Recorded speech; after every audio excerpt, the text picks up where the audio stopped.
Play WVON 1690 AM. Getting WVON 1690 AM station from iHeartRadio. Try it out for yourself. America is listening to WVON. From the Xfinity Studios at WVON, we are the talk of Chicago, 1690 WVON. All right, brothers and sisters, you are listening to Straight Words with WVON 1690. This is the talk of Chicago. Brother Naba'a Richard Muhammad, Brother James G. Muhammad, yours truly, Brother B.J. Murphy. You can join the conversation tonight, 773-591-1690, 773-591-1690. And we would love to hear from you tonight. Brother Naba'a, let's get back into our conversation with our guests about this beautiful young 11-year-old girl who's charged with murder in the Iberia parish in Louisiana.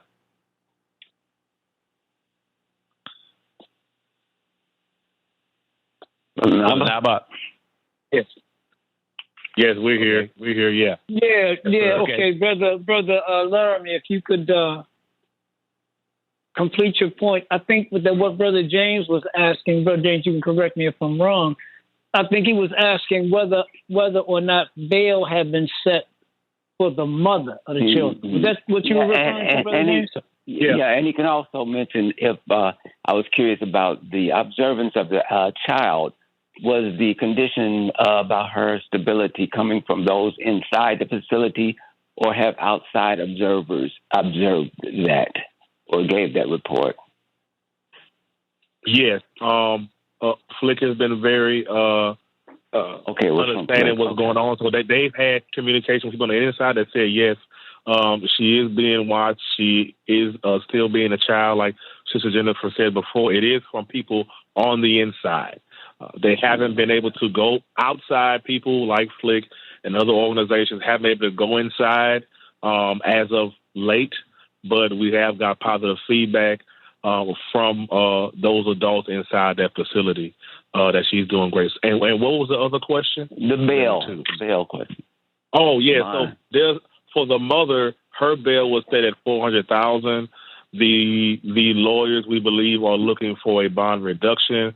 Like you said, considering they've made a whole lot of mistakes and they've initially pushed these issues from just arrogance, and because it is, a white man who is dead. He's 36-year-old Karen Bledsoe, and we do want to say this, and we have said this before, and every time we speak about it, we do want justice for this man who was killed, but we want to know the truth of what really happened, and for them not to pull in people that weren't involved, because this is a very ugly situation, and we know that they played a cat and mouse game. But we do want to know what actually happened to this man and what happened to him, how was he found deceased, and this is the truth, period. And if they can't, for some type of retribution to happen, saying we do sympathize with the family because, someone did pass away during this situation. But we know that an 11-year-old girl that is, 4 feet tall, that couldn't even swing a baseball bat, a full baseball bat around to do anything, to commit such a heinous crime. And considering what we've heard from her and her family, and considering what we have as far as small cousins and relatives and children, like Sister Jennifer said, she has an 11-year-old, and she couldn't even imagine them even picking up something like this and committing such a heinous crime. However, he passed away. Sister Jennifer, I wanted to bring you back in. You both mentioned different actions that you've been involved in. Why don't you talk to me about the groups that are involved, the actions that you've taken in the past, and what you want people to do on, is it March 7th at the courthouse? March 7th. March, and give the name of the courthouse, okay? Go right ahead. Yes, sir. So we have several groups that are involved. We have, of course, Flick. We have Evolve, the Village 337, Vote, New Chapter Push, and am I missing any? All Streets, All People. That's ASAP Everybody here in Louisiana, and also the People's Promise They're very good at being involved, and a few other organizations that are watching what's going on. So those organizations, yes. So, and Mother's Voice is also another org that's a part of it. So, what we've been doing, like Laramie said, we've done the phone blitz. We did the phone blitz. We did the Jericho walk, and lots of conversations. The orgs, we all get on a call at least once a week and kind of, lift each other up and talk about the things that are going on with the case and how we can continue to support the family and, pray for the little girl and lift the family up in prayer. We come together and talk about any updates that we have, that we heard.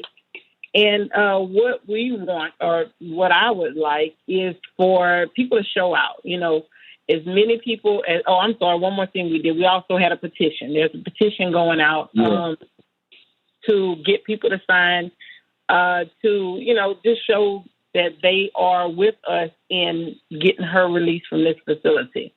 We would love people to come out on the 7th. The trial is on the 7th and the 8th at the New Iberia Courthouse in New Iberia, Louisiana, and just to show support, show support for the family and for the 11-year-old, just to let them know that we are, we're here, we love you, we love your family, and we want you home, And I think the more people that come out and show that support, it would show the judge, hey, she has a lot of people backing her up, we know something's not right, So, that's what we want. We want justice for her.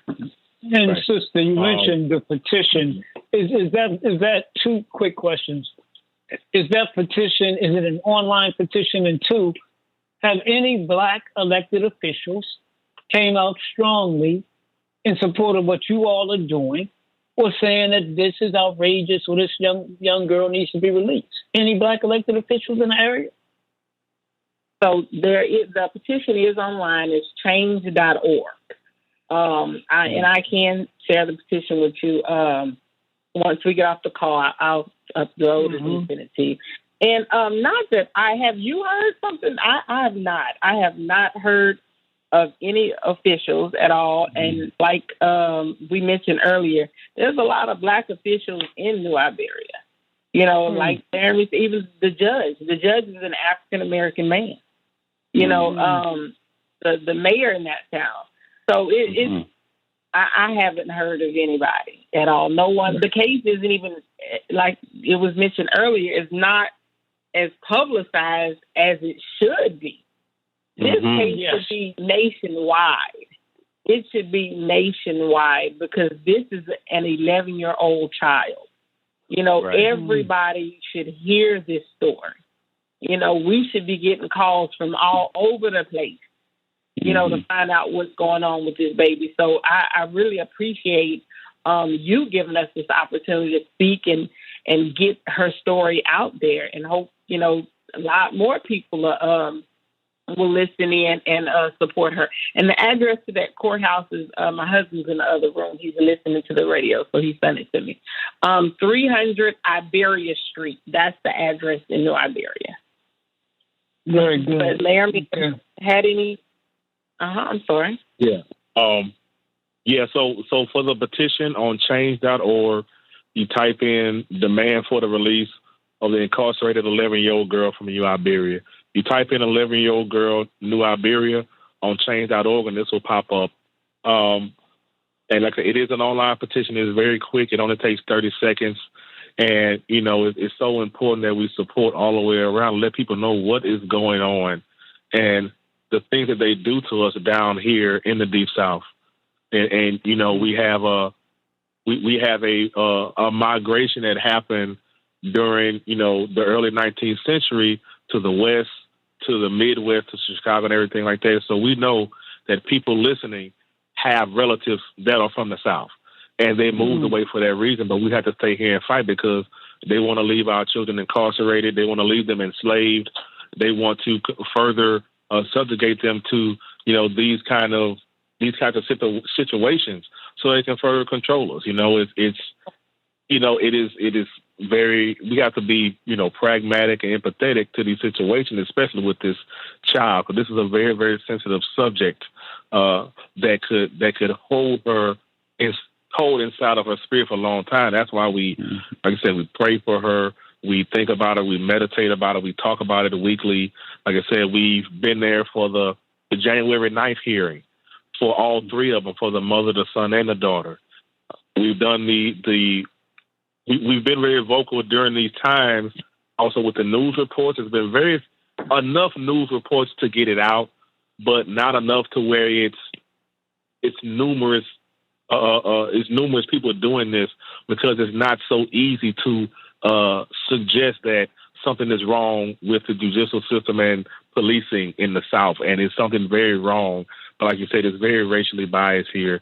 So the action of doing the phone blitz and then giving items to the actual Lafayette Detention Center and doing the Jericho walk and going into the Capitol and speaking about not lowering the age of children being considered adults.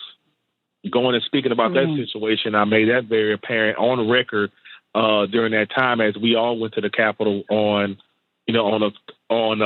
February 20th. We all went there, and also just being vocal about it. Like, anytime they want to give us a chance to speak, and that's why we thank you for it, because this is something that we don't want anyone else to deal with across the board, whether it be here or Chicago. Yeah.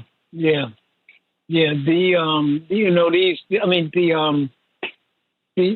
other thing to me, and the criminalization of our children, Brother James, you remember the case of Ryan Harris, right? Some years ago. Oh yeah. I think she was what? She's 7 years old. Yeah.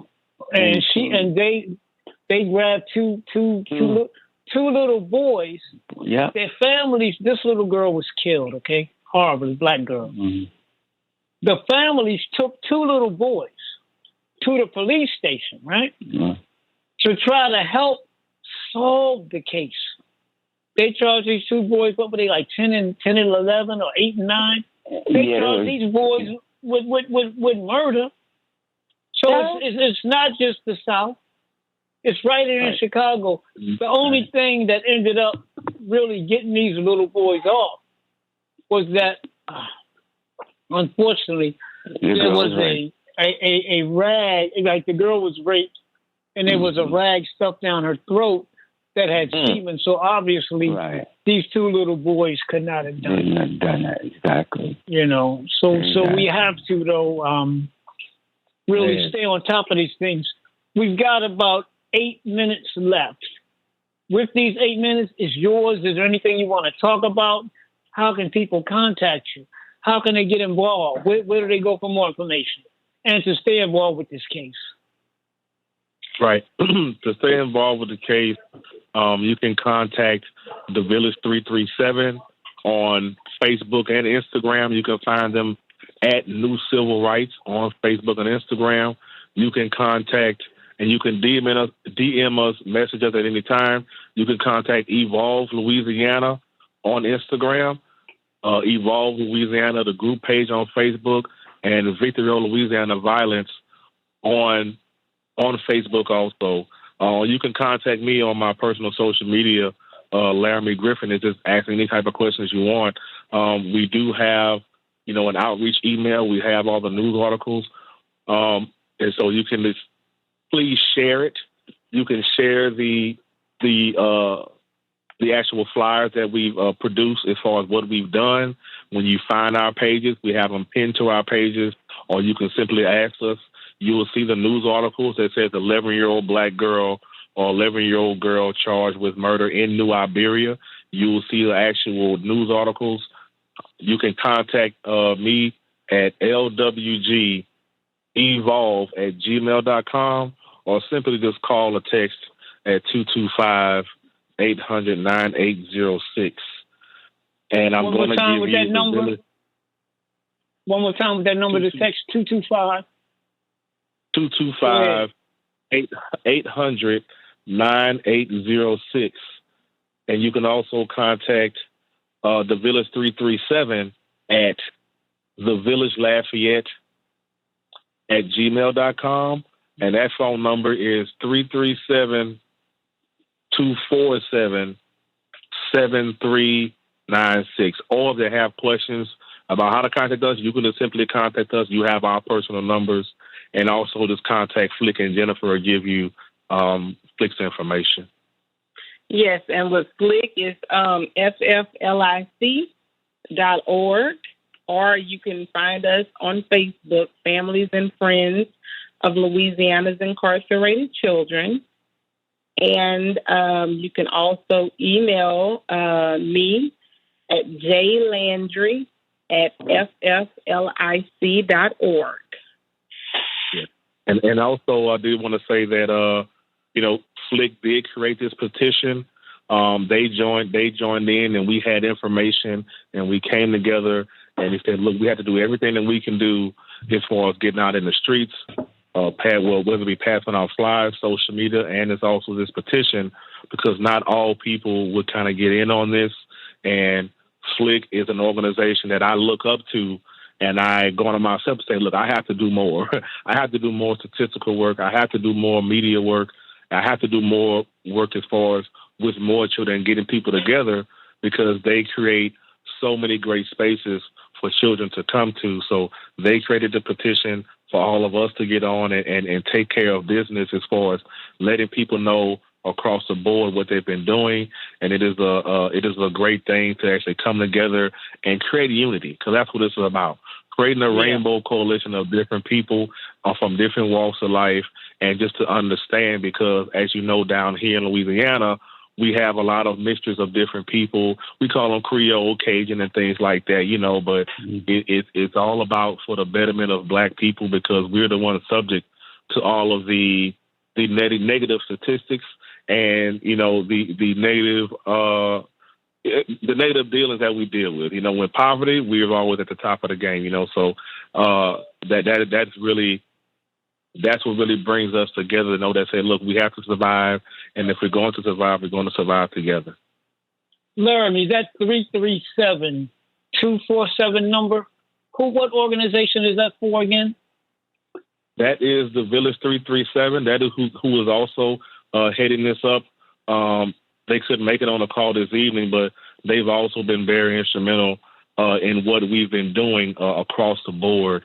With the weekly calls, with the email drafts, and just putting out the statements, the many statements we have put out, whether it be to the sheriff, we put a statement out about him, talking to the parish president. And also, yes, I talked to the parish president. He called me the day after the phone blitz and played dumb, like he didn't know anything about the situation.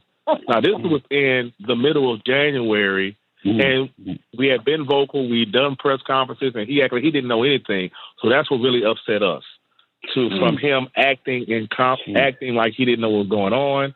And if you're that incompetent, you don't need to be in the position. But considering he's in his last term, but it really upset us. That number for the Village 337 was 337-247-7386. 78, good.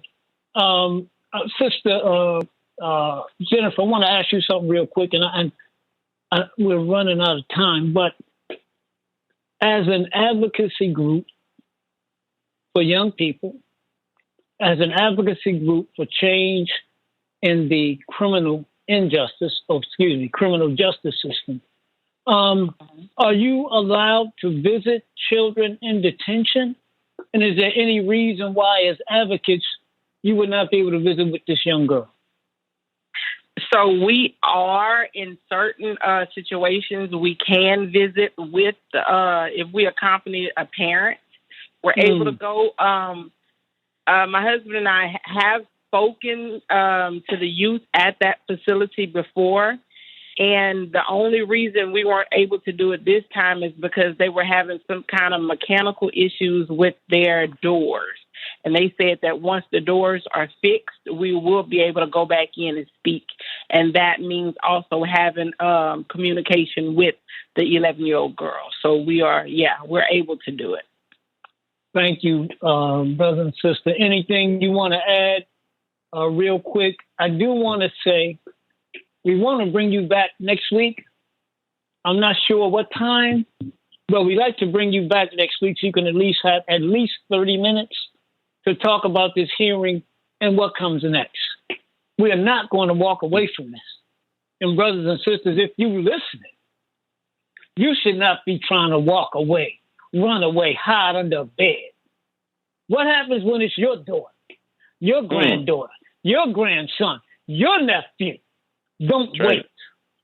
Get in a fight for what is right now. Don't wait. So anything y'all want to add? But thank you so much for coming on. And God willing, we'll be in touch. And we're going to have our website, straightwords.com. We're going to have one of our writers reach out to you to actually write a story about this. And then we will share that story with Black papers around the country.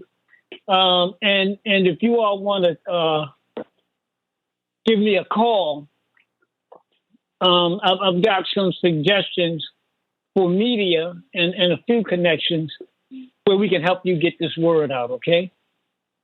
Sounds perfect. Sounds good. Thank you very much. We definitely appreciate you. Much love to Chicago and what you guys been doing. And we definitely appreciate it. You know, we want to stay in contact. Hit us up on our social media, Evolve Louisiana, Flick, The Village 337, The Voice of the Experience, who does great legislative and groundwork as far as voting, because that's what this boils down to. These officials need to be held accountable, and if we don't like what they're doing, they need to be voted out. That is our responsibility as citizens. That's right. So we definitely want to shout out Vote for doing all the very hard work that they do and joining in on the fight. Like I said, not a lot of organizations would take this on. And that's I'm right. so happy for Flick. So happy for the Village 337, a new chapter push, which is a group of pastors and ministers that are together on this. You know, thanking the People's Promise in North Louisiana, ASAP everybody in North Louisiana, like we Speaking to Inspire, which is Jennifer and Chaz's group to motivate young people to understand the processes of life. And, you know, we definitely appreciate you guys. And like I said, we appreciate you. Well, thank you. And the first ones that need to be kicked out of office is the Black ones. That's afraid. That's right. You don't need to be in office if you're not going to represent us. We don't need no window dressing. That's right. We don't need no black faces in high places, but you still a slave, a free slave in 2024. No. So, brothers and sisters, thank you. Thank you so